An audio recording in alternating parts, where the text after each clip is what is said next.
তাআলা থেকে দূরে সরে যায়। পৃথিবীর বিভিন্ন জিনিসের মোহ থাকলে, বস্তুগত জিনিসের, তাহলে সম্ভাবনা থাকে যে সে অন্যায় কাজ করবে। এভাবে সে সিরাতাল মুস্তাকিম থেকে দূরে সরে যাবে, সরল পথ থেকে। মনের ভেতরে তখন শান্তিও থাকবে না। আপনার কাছে যে পরিমাণ সম্পত্তি থাকুক না কেন, এই সম্পদ আপনাকে শান্তি দিতে পারবে না। আর মানুষজন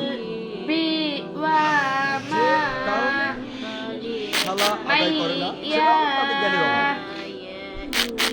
পবিত্র কোরআন বলছে, সূরা ইমরানের 125 নম্বর আয়াতে উল্লেখ করা হয়েছে, কুল্লু নাফসিন যায়কাতুল মাউত, প্রত্যেক জীবকে মৃত্যু স্বাদ গ্রহণ করতে হবে।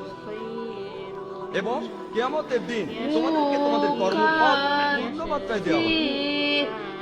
এবং যাকে দোজখের আগুন থেকে দূরে রাখা হবে আর তাকে জান্নাতে দাখিল করা হবে।